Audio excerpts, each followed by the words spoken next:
Señor, gracias por tu palabra, gracias porque nos das la oportunidad y el privilegio de venir delante de ti.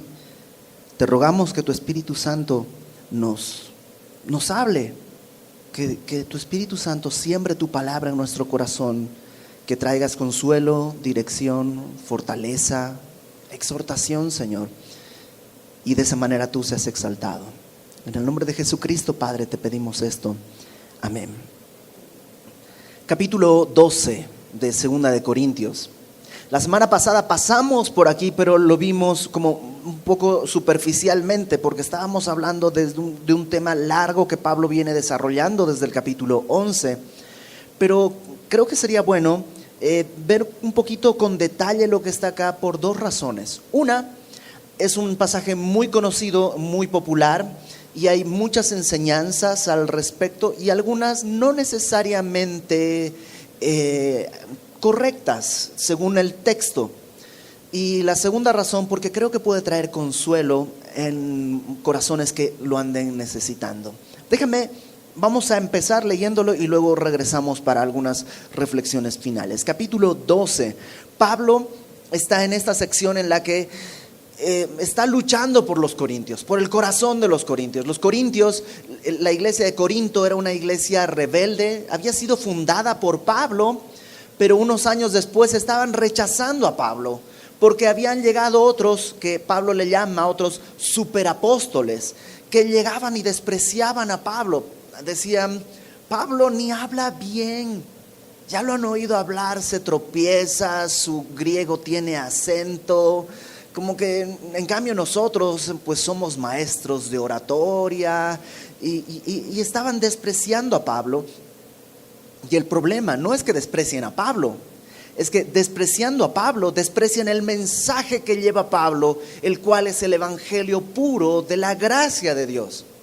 Estos otros superapóstoles llegaban y decían, Pablo realmente no es gran cosa, nosotros somos judíos, hebreos, nosotros venimos del pueblo elegido de Dios y lo que él les dijo es verdad, pero es verdad pues hasta lo que él sabe, que es muy poquito. Nosotros les vamos a dar el verdadero conocimiento. Tenemos que regresar a la ley, tienen que guardar el sábado, tienen que guardar la dieta especial, porque y así ponían una serie de cosas.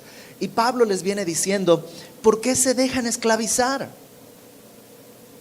Sí, la verdad es que yo no soy como ellos, pero no he sido inferior en cuanto al conocimiento que les he dado. Y te acuerdas que la semana pasada decíamos que Pablo se ve forzado a entrar al ring con estos superapóstoles. Y Pablo empieza a decir, ¿son judíos? Pues yo también. ¿Son hebreos? Yo también soy hebreo. ¿Son del pueblo de Israel? Yo también. ¿Son ministros de Cristo? Ojo, hablo con locura, porque no son ministros de Cristo, pero si fueran, yo más.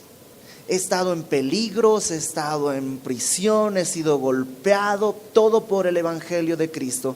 Y llega al capítulo 12, en el que dice, ciertamente no me conviene gloriarme, no me beneficia gloriarme, pero vendré a las visiones y a las revelaciones del Señor. Probablemente le decían a Pablo, o decían de Pablo, ay, Pablo nomás dice abran su Biblia y va a las escrituras. En cambio nosotros tenemos nuevas revelaciones, tenemos nuevas visiones, nuevas cosas.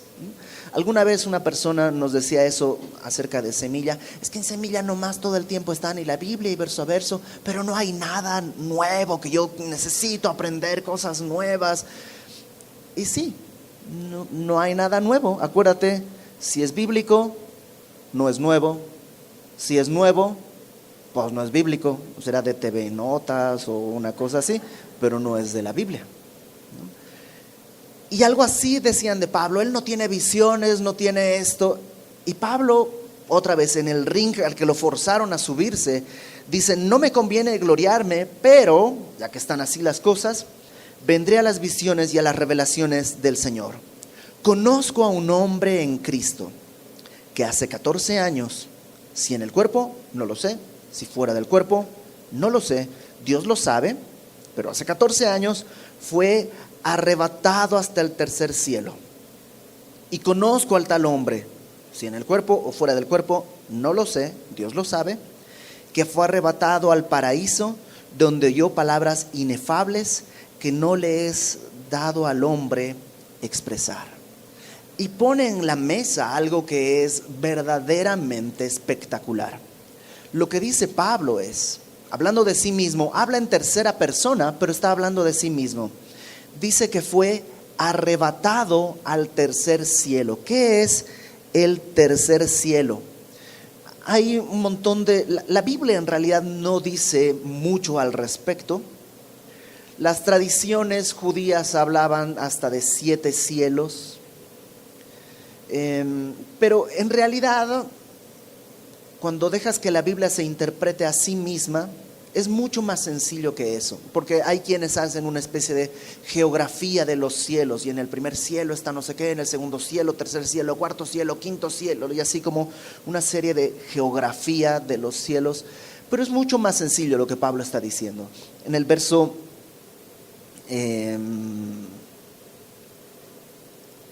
4 dice: fue arrebatado al paraíso.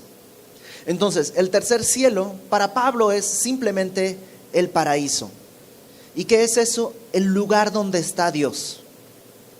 De hecho, la palabra paraíso quiere decir jardín.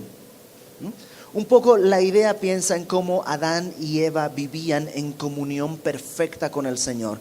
Que dice que Adán caminaba hablando con Dios al frescor de la tarde. ¿Te imaginas? Voy a platicar con Dios mientras caminamos por el jardín ahí recogiendo alguna fruta y, o sea, esa comunión tan sencilla, tan natural. Ahí fue arrebatado Pablo y llegó ahí, y es una experiencia que Pablo no puede describir mucho, porque dice, no sé si fui arrebatado, no sé si fui allá en cuerpo o nomás fue como una visión, ¿no? Como que estoy acá, como unos, no sé, lentes 3D, digamos de alguna manera, que tienes un entorno que se parece y dices, estoy dentro de la película, pero en realidad estás en una butaca. Entonces Pablo dice, no entiendo muy bien cómo fue, si en verdad, o sea, los que estaban alrededor me vieron desaparecer y fui hasta allá, o fue solo una especie de visión, o fue solamente mi espíritu. No sé, no lo entiendo bien, pero era muy real. Tan real que Pablo tampoco dice, fue como un sueño. No, tampoco dice, no, es que era como si estuviera ahí. Entonces es algo extraño. Lo importante es que estaba delante de Dios. Qué impresionante. Me pregunto si estos superapóstoles habrán tenido una revelación de ese tipo. No creo. Pero no solo eso. Pablo varias veces se le apareció el Señor. ¿Te acuerdas camino a Damasco en Hechos capítulo 9? Pablo iba camino a Damasco a perseguir cristianos para encarcelarlos. Y cerca de Damasco, al mediodía, una luz del cielo, imagínate una luz más fuerte del sol del mediodía, lo envuelve y lo deja tirado. Y es Jesús mismo que le dice, Saulo, Saulo, ¿por qué me persigues? Después de eso hay otras ocasiones en las que Jesús mismo se le aparece. Cuando está en Hechos también nos cuenta que cuando está en Jerusalén, en el templo, adorando a Dios, se le aparece el Señor Jesús y le dice, sal de Jerusalén, no van a recibir tu testimonio, yo te estoy enviando a los gentiles. Cuando está en el barco camino a Roma en medio de una tempestad, un día Pablo sale y les dice a los demás, oigan, ayer vino el Señor Jesús y ya me dijo que el barco se va a hundir, la carga se va a perder, pero ninguno de nosotros va a padecer ni va a morir. El Señor Jesús se le apareció en muchas oportunidades. Ahora esta es distinta. No se le apareció el Señor Jesús, sino que se llevó a Pablo hasta donde está el trono de Dios. ¿Qué tan espectacular es eso? Mucho. Pero Pablo dice, oí allá palabras inefables. Inefable quiere decir que no se puede describir con palabras. Oí cosas que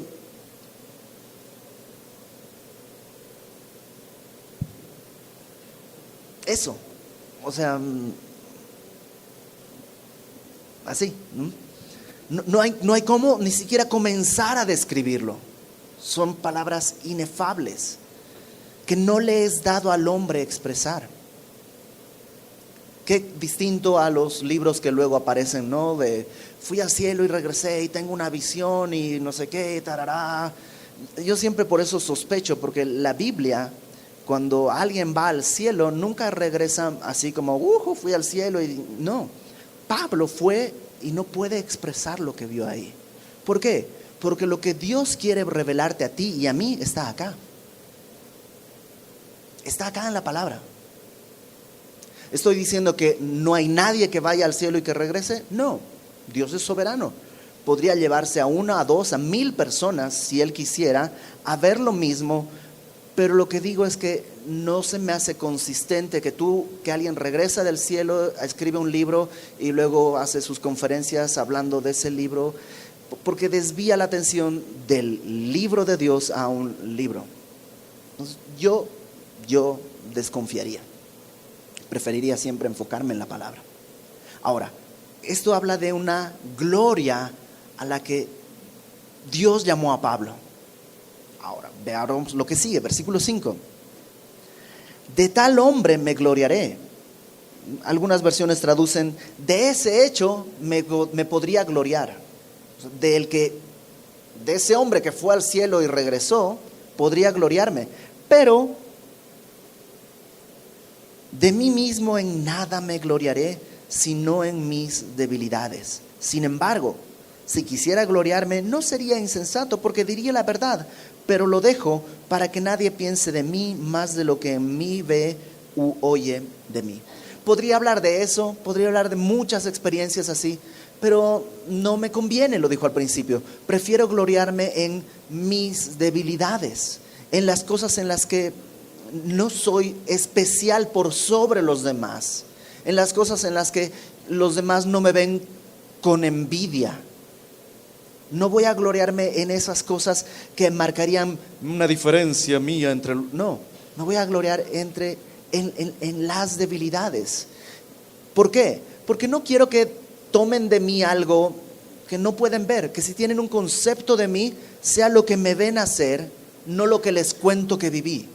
Y ahora nos va a explicar por qué prefiere gloriarse en las debilidades. Porque no es un razonamiento lógico.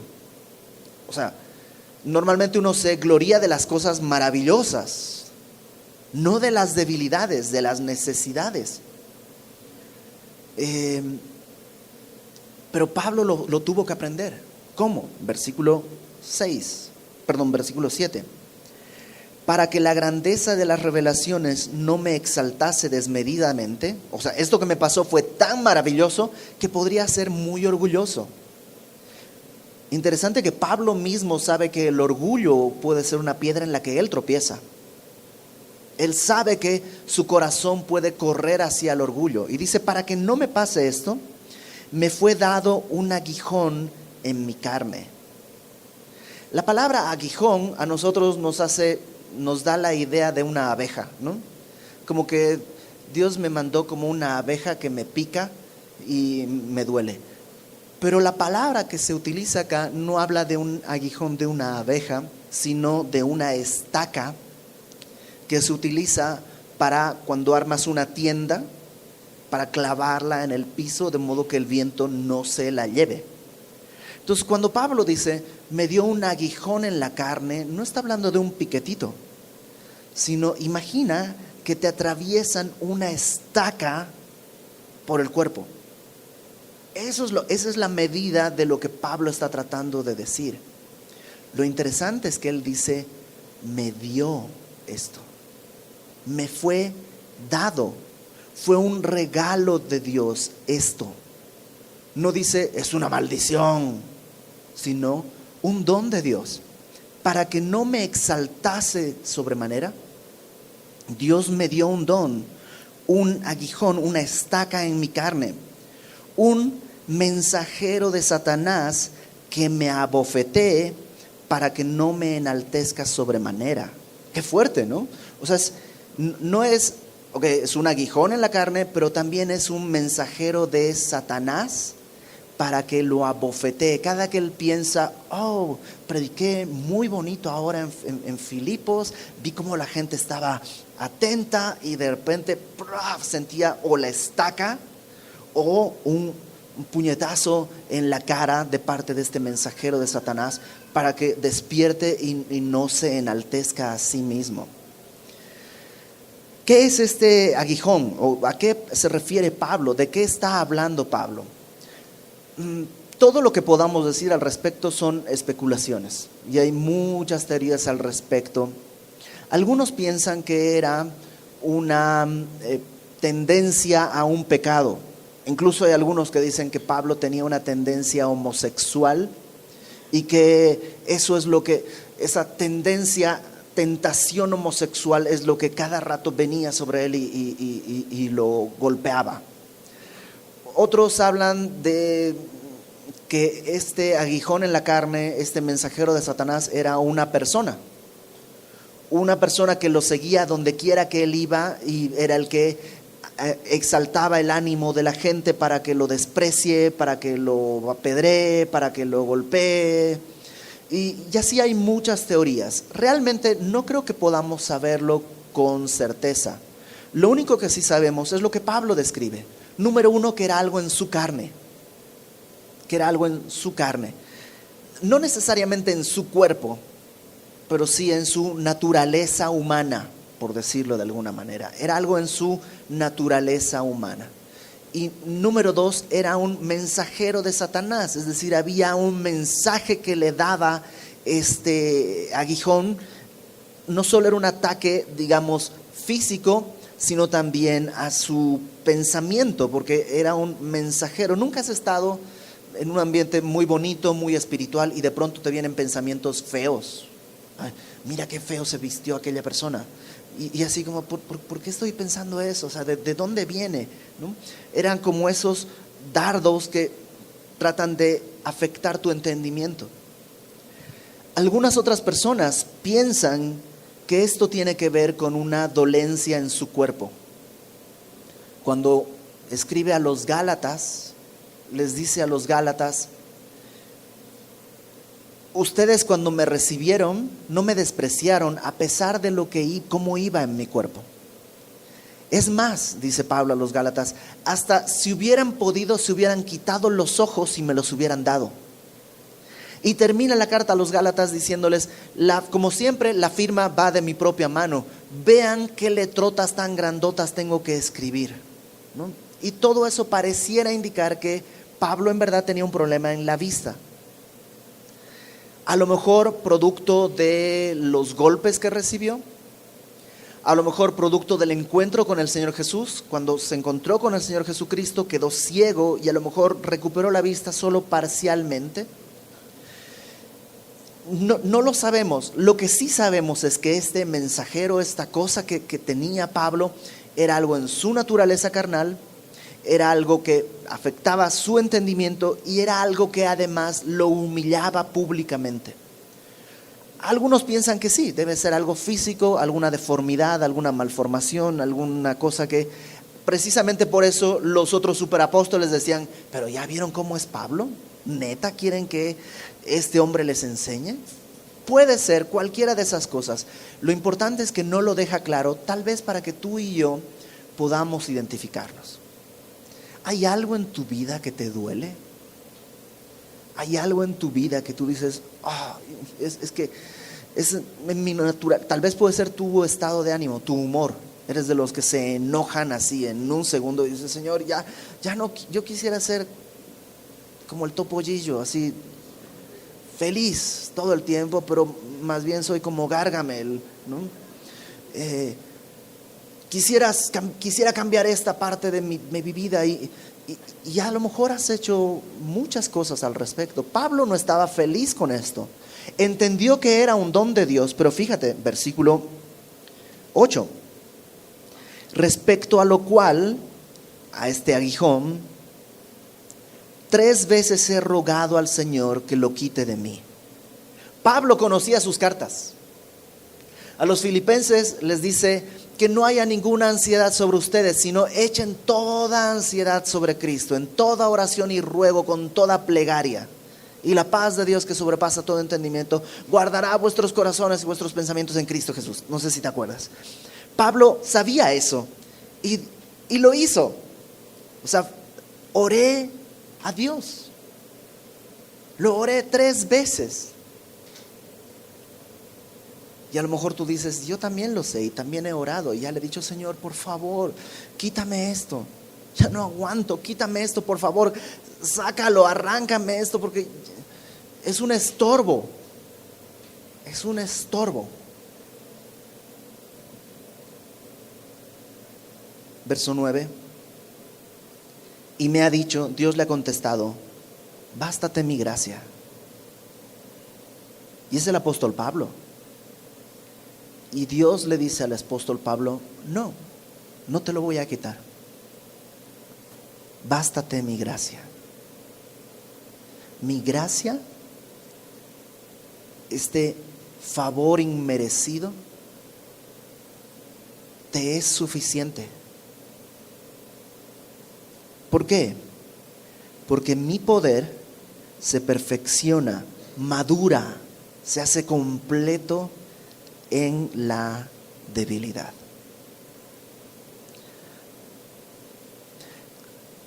Todos quisiéramos tener una vida sin problemas.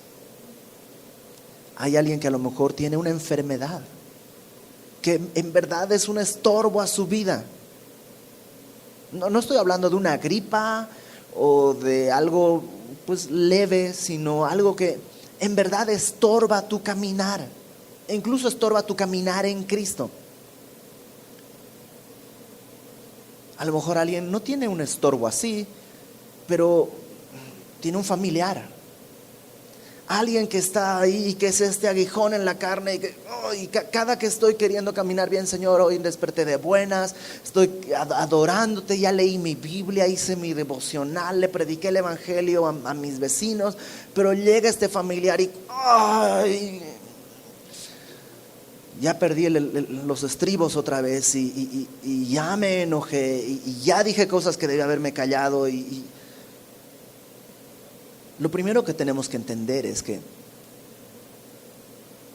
este aguijón en la carne, esta cosa que puede ser un mensajero de Satanás, no es un castigo de Dios para Pablo, sino un don, un regalo. Y en tu vida y en mi vida, aquellas cosas que tú y yo quisiéramos desterrar, a lo mejor son un don de Dios. A lo mejor son un don de Dios. ¿Por qué? Porque si no estuviera eso, a lo mejor estarías muy extraviado. Acompáñame a Hechos, por favor, capítulo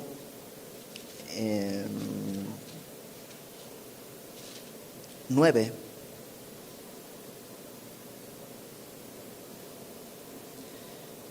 Hechos capítulo 9, versículo 15.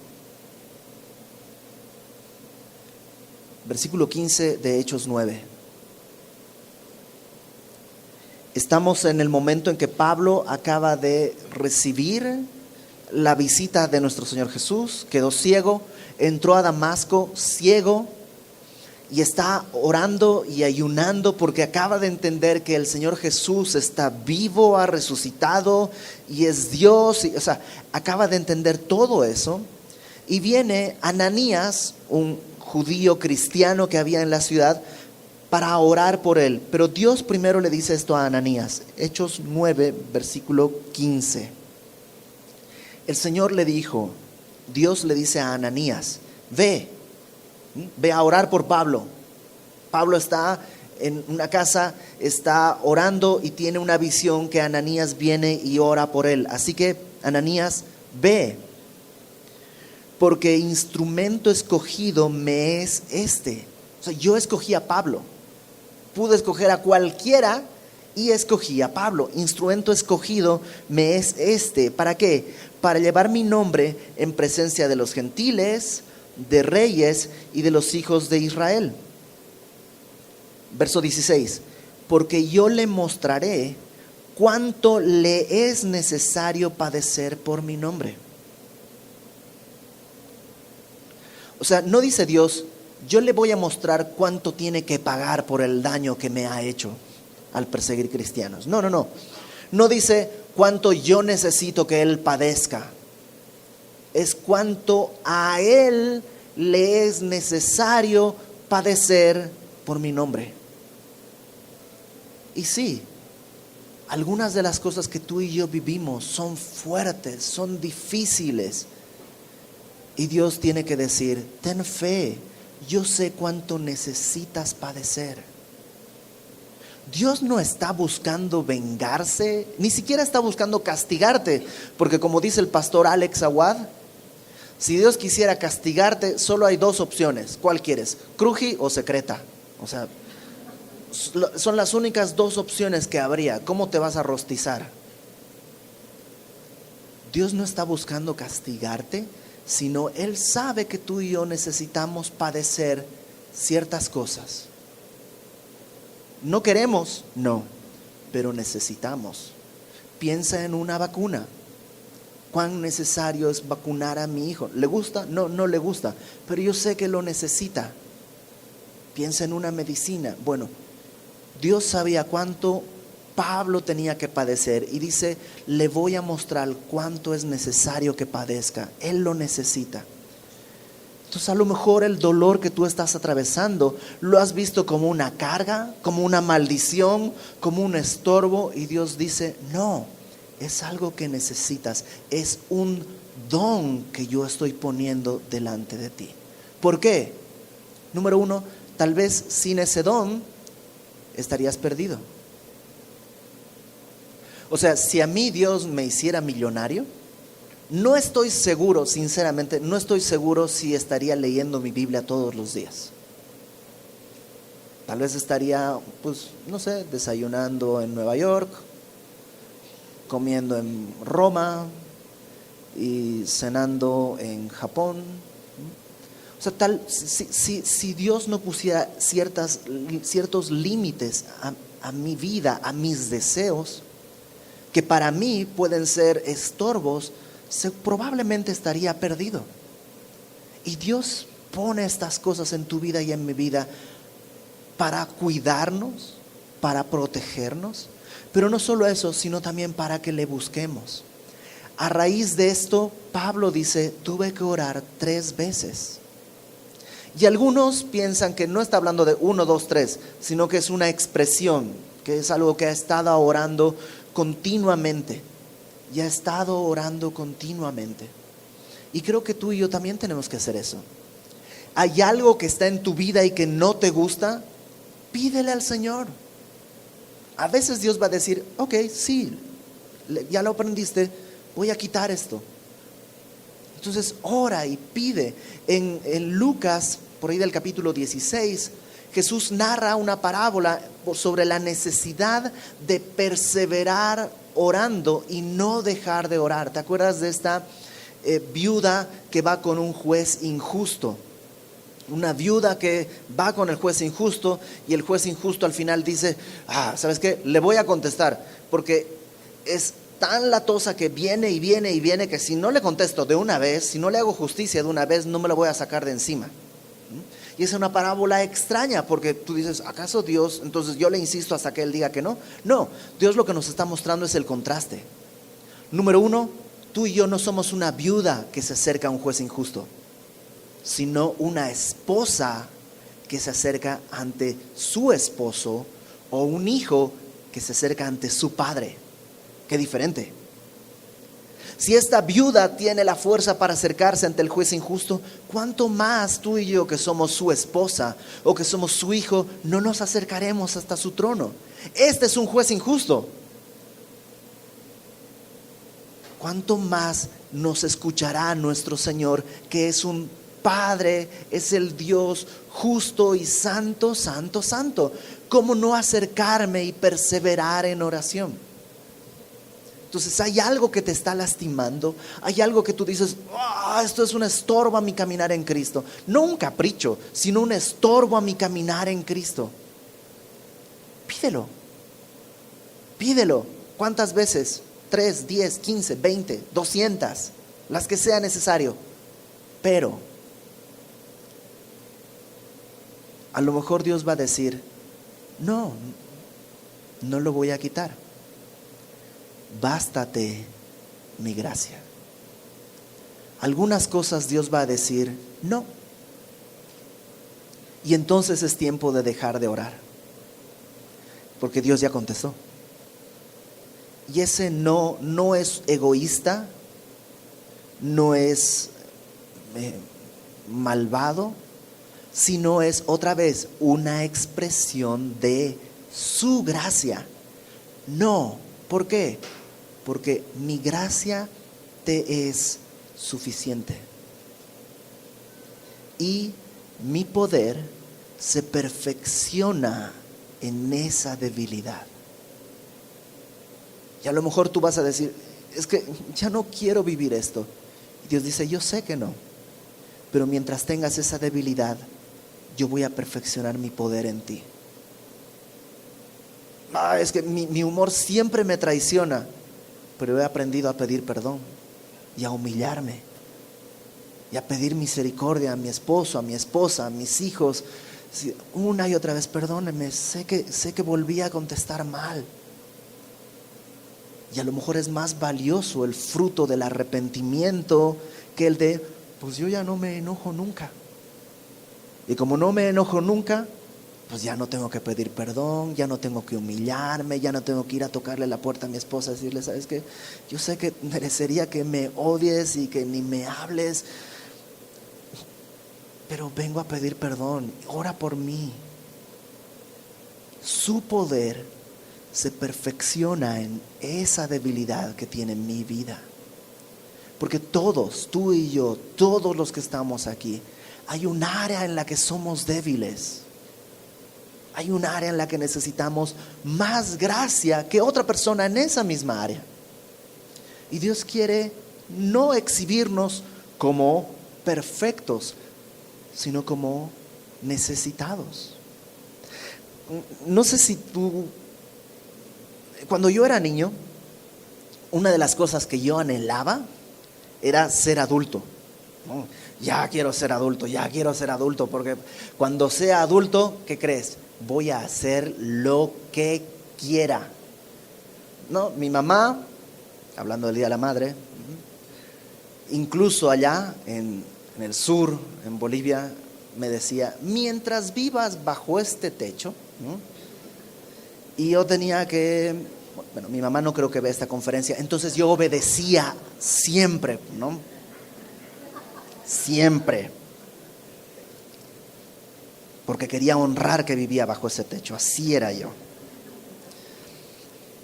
Pero anhelaba el día en que ya no esté bajo ese techo. Anhelaba el día en que ya soy adulto, ahora soy independiente. ¿Y qué crees? Un día fui adulto y mi vida fue independiente, ¿no? Y en esa pendiente fui hacia abajo y abajo y rodando y rodando y rodando y rodando, hasta que me di cuenta, muchos años después, muchos kilómetros después, en Ciudad de México, me di cuenta dónde estaba. Porque no había entendido que la madurez no es crecer y ser independiente. La madurez en Cristo es ser cada vez más dependiente del Señor. A veces pensamos, un día voy a ser tan cristiano que ni tengo que orar tanto, ya ni tengo que leer mi Biblia tanto, porque ya todo está tan armado, sé qué cosas son pecados, sé qué cosas no son pecado, sé tomar mis decisiones, conozco la palabra, ya puedo caminar bien. Y entonces, porque no fuimos creados para ser independientes. Acompáñame por favor al Evangelio de Juan.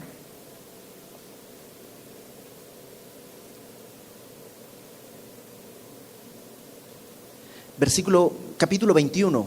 Es la última escena del Evangelio de Juan. Juan capítulo 21.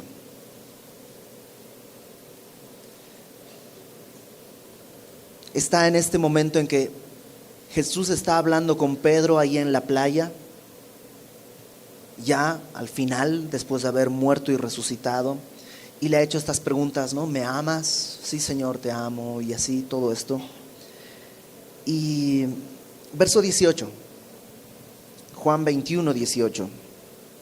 Jesús le dice a Pedro: de cierto te digo, cuando eras más joven, te ceñías e ibas a donde querías. Mas cuando ya seas viejo, extenderás tus manos y te ceñirá otro y te llevará donde no quieras. Y lo que le está diciendo a Pablo a Pedro es: sí, cuando eras joven hacías tu voluntad, pero va a llegar el punto en el que tu voluntad no va a ser lo más importante de tu vida, sino que vas a dejar que yo dirija tu vida. Y a veces tú y yo anhelamos ese momento en que ya no necesite de la gracia, del perdón, porque ya camino bien. Y Dios dice: no, tienes que aprender a que siempre, la madurez es eso. Ahora extiendes tus manos y no vas donde quieres, sino donde yo te dirige. Y Juan añade ahí en el verso 19, esto dijo dando a entender con qué muerte había de glorificar a Dios. Y hay una muerte con la que tú y yo queremos glorificar a Dios, y es: Señor, haz tu voluntad en mí, y que tu poder se perfeccione en mi debilidad. Por eso, regresemos a 2 Corintios.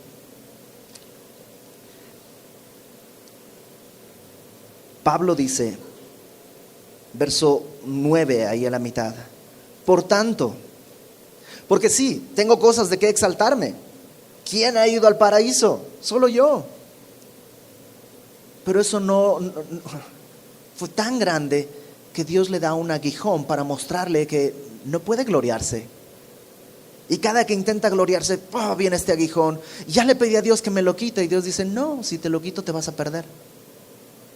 Te es suficiente mi gracia.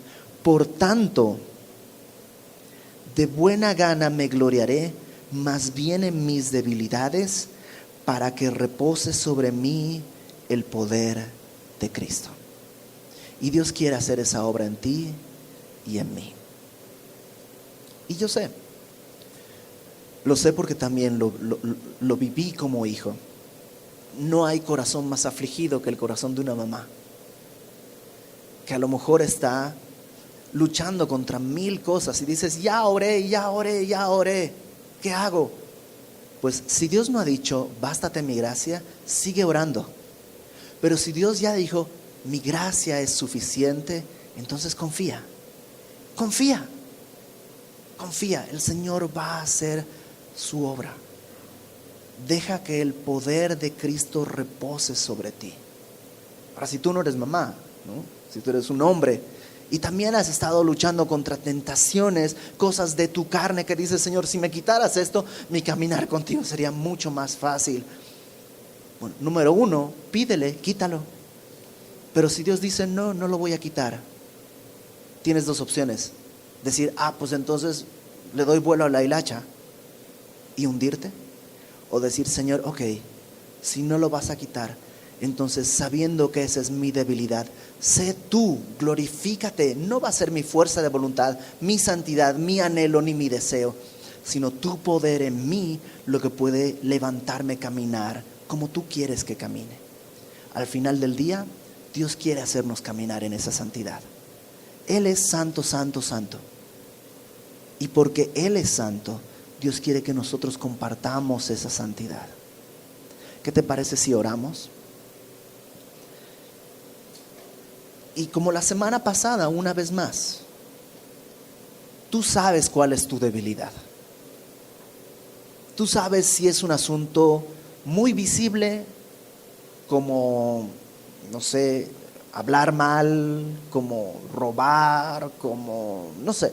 Tú sabes si es algo muy visible o si es algo poco perceptible externamente, como la envidia, a lo mejor la lujuria.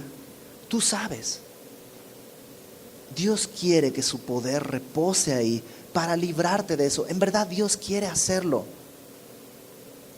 Pero que tú no te gloríes. Que tú puedas decir: Señor, sigo teniendo esa debilidad, pero tu amor y tu poder ha hecho que esa parte para tu gloria el día de hoy esté en tus manos. Vamos a orar. Señor, gracias porque podemos venir a ti y podemos confiar en que tú nos oyes. Y aquí estamos, Señor, pues una multitud de pecadores. Y tú sabes, cada uno, Señor, cuál es nuestra debilidad. Y algunos ya hemos pedido tantas veces, quítame esto. Si tú, Señor, no lo has hecho, te pedimos el día de hoy que tu poder repose en esa debilidad. No queremos deshonrarte, pero tampoco queremos enorgullecernos como si nosotros pudiéramos hacer algo.